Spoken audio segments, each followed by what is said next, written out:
আম্পায়ারদের সাথে অসৎ আচরণের জন্য 2 ম্যাচ নিষিদ্ধ করা হয় মোহামেডানের ক্রিকেটার তাওহিদ হৃদয়কে।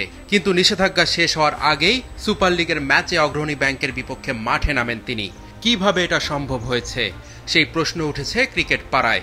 জানা গেছে হৃদয়কে খেলানোর জন্য রাতারাতি নিয়ম পাল্টে দিয়ে এ ধরনের অপরাধের শাস্তি 2 ম্যাচের বদলে 1 ম্যাচে নামিয়ে আনা হয়েছে।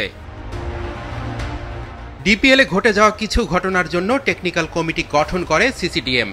চিফ আম্পায়ার্স কোচ মনিকে আহ্বায়ক করে 3 সদস্যের কমিটি করা হয়, যেখানে ম্যাচ রেফারি সেলিম শাহেদ এবং আম্পায়ার্স কমিটির ইনচার্জ অভি আব্দুল্লাহ নোমানও ছিলেন। নিয়ম অমান্য করে হৃদয়কে খেলানোর চাপ নাকি অন্য কিছু, কি কারণে পদত্যাগ করেছেন মনি সেটা জানিয়েছেন মাছরাঙ্গাকে।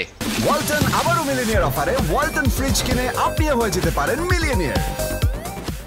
এই যে একটা প্রশ্ন, সে কিভাবে খেলতেছে, আমার সাইনে কি খেলতেছে, এটাই তো প্রমাণ করে যে আমি সাইনটা দেই নাই কিন্তু খেলতেছে সে, এই জন্য আমি সরে গেছি।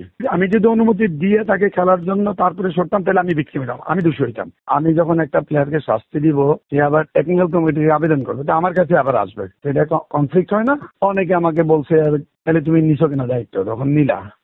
তখন তো পরিস্থিতি এমন ছিল না, এখন তো দেখতে তখন আমাকে অনেকে রিকোয়েস্ট করতে করেন, তখন কিন্তু আমি ম্যাচ রেফারি ছিলাম না। মোহামেডানের সেরা খেলোয়াড় হৃদয়, তাই স্বাভাবিকভাবে তাকে চাইবে দল, কিন্তু শাস্তি কমিয়ে খেলানোর বিষয় কিছু জানেন না মোহামেডানের অন্য ক্রিকেটাররা।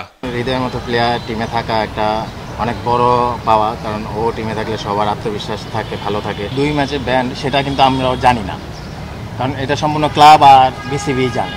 কারণ আমরা প্লেয়ার হিসেবে খেলতেছি, জানি 1 ম্যাচ ও ব্যান্ড হয়েছে, দেন ওর আরেকটা শাস্তি হওয়ার আর কি হতে পারে এটা শুনছি, বাট যে 2 ম্যাচ ব্যান্ড সেটা কিন্তু আমরাও জানি না।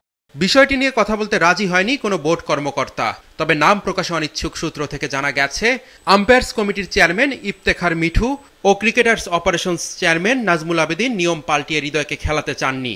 এই সূত্র আরও জানিয়েছে বোর্ড সভাপতির প্রবল চাপের কাছে নতি স্বীকার করেন তারা।